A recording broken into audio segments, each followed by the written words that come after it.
Hello and welcome back to another video. So in this tutorial I'll be sharing how to make a basic wrap top, and if that is something you're interested in learning or knowing how to make, you want to keep on watching up to the end of this video. And if this is your first time on my channel, you're welcome. So let's get right into the tutorial, you guys, and do not forget to subscribe and turn on post notification. To begin, these are all the items I'll be needing: my fabric, my tape, my scissors, and a chalk, which I did not use because it was all white on it and I ended up using a pen. So yeah, let's get right into the marking and cutting. First off, I have my shoulder line here, and I have my shoulder width, which is 7.5 inches, and my neck width, which is 3 inches. Now I'll be taking a neck depth of 1.5 inches and connecting it to that neck width point, which I have done. Next up, from that shoulder point, I'll be coming down by 8 inches to mark the armhole point. So that is what I have marked on the edge there. That's 8 inches, and that is where my armhole would start from.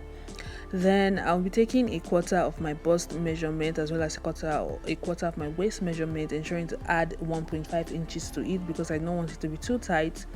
And then I'll be connecting it to that 8-inch point that I just had drawn below my shoulder. So that is what I have marked out there. The next step would be to draw your armhole at this point. So I'm just going to connect from that 8-inch mark that I went below my armhole and connect it to the shoulder like this, and this is my armhole and this is the body measurement. Next, I'll be slanting my shoulder by 0.75 inch just to create a slope. Then I would cut it out. Having cut it out, this is what the back plan looks like. Next up, for the front, I have my fabric folded right sides facing as well. Then I would just place that back plan over it just to create a guide for the front. And I'm just going to place the center back on the side that has an extension because you want the front to be wider because this is a wrap top, so you won't be using the same measurements from the front or for the back. So the front is going to extend. It's about 4 to 5 inch wider in width as opposed to the back. Next, I'm going to mark 15 inches from my shoulder on the front plan. I'm going to mark 15 inches, and that is 1 inch above my waistline. Then I will draw another line that is the neckline from the shoulder and connect it to that 15-inch point like that. So let me just go ahead and draw that out for you guys to see. So at this point, what you see here, that line is the 15-inch mark, and that is an inch above my waistline, and that is where I want the belt to be attached to it. And from that center back to where that line stops is about 5 inches wide.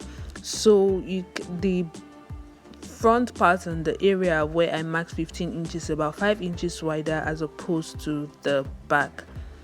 Next up, I'll be creating the neckline for the front, and to do this I basically traced out the shoulder of the back and the back neckline, which I won't be using actually. So from that end of the shoulder or the end of the neckline which I traced out, I'll just connect a line from that shoulder point to the edge of that 5-inch mark that I extended outward from the center back on the right side of the fabric.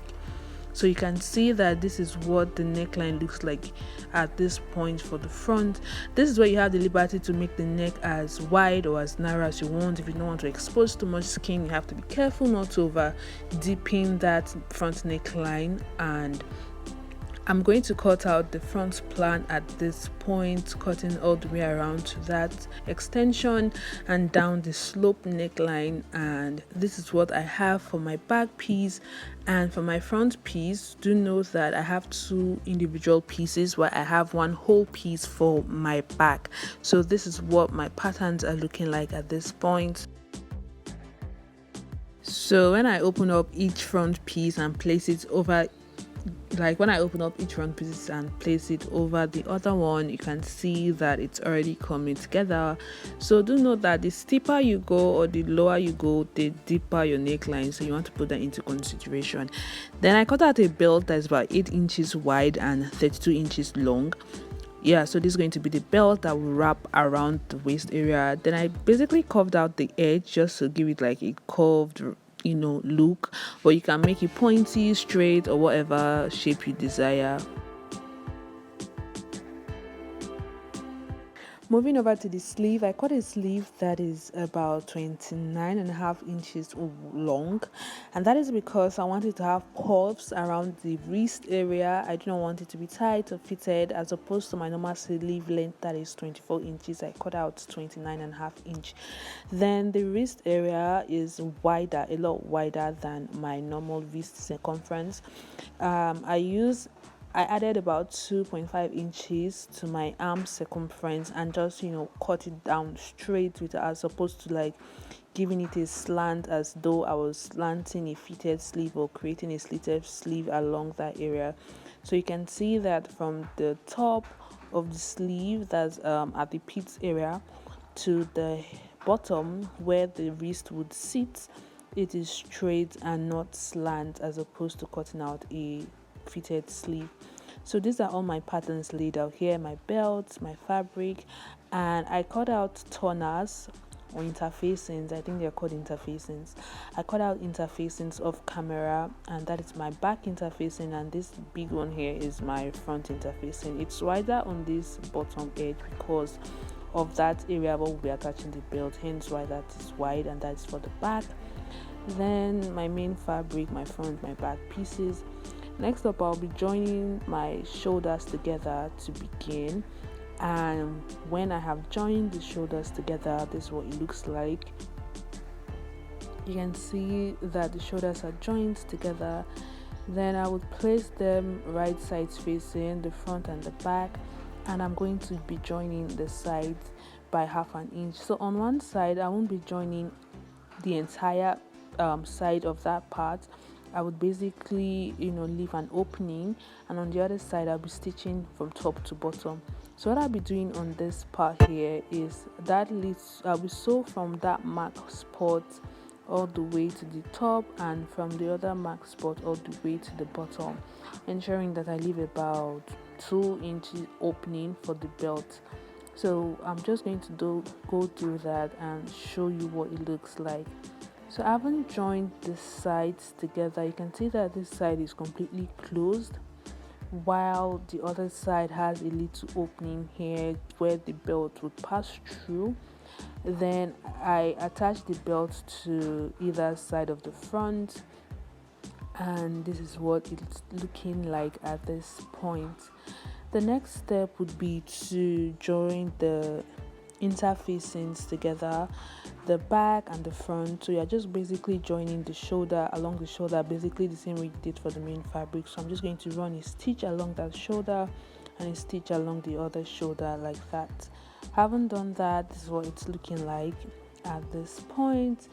You can see that it's actually overlapping on its own, and now I would pin it all around the neck of the front all the way to the neck of the back, down the other neckline. And having pinned it, when I get to the part that has the belt, I would kind of place the belt inwards to lay in between the main front piece and the interfacing for the front piece, so the belt is in between those 2 points. Then I would sew from the bottom all the way to the neckline of the front, down to the neck of the back, and down the other neck of the front. Then once that is done, I would be folding over my hem of my sleeve. I'm basically double folding just to create a passage for the sleeve, and this is to create the passage for an elastic band. So I'm just going to insert an elastic band and just puff it out to make the puffs around the wrist area on that part of the sleeve. And yeah, then I will have to close or stitch the sides of the sleeves right sides facing, just so it's locked up in. I basically started, but I didn't finish all the way through because I'm yet to insert the elastic. So once I do that, I'm just going to close that side seam of the sleeve completely. So when you insert your elastic, you want to ensure that you pull it or you drag it just so it snugs your wrist a lot better and nicer. Okay, so after that is done, the last steps would be to overlock the edge of the interfacing that I used to turn the entire neckline of the front and the back. Then I would be bending this opening here. I will be bending the part that's on the left towards the left direction, the one on the right towards the right direction. Do note I'll be doing that on the inside of the fabric, on the wrong side, not on the right side. Then I will stitch around the opening just to ensure that the material doesn't move out when you try to pass the belt through it. Kind of like a button situation there, buttonhole situation actually. Then for the hem, I would basically double fold and stitch, and yeah, that's basically, it's really easy, really simple. And this is the final look, you guys. It's so cute, really easy, really simple. And do not forget to give this video a thumbs up if you enjoyed it or learned something, and subscribe if you haven't subscribed already. Join the family and turn on your post notifications so you'll be the very first to know whenever I upload a new video. And yeah guys, that's pretty much it for this tutorial. I will be seeing you guys in my next video. Until next time, peace and love. Bye.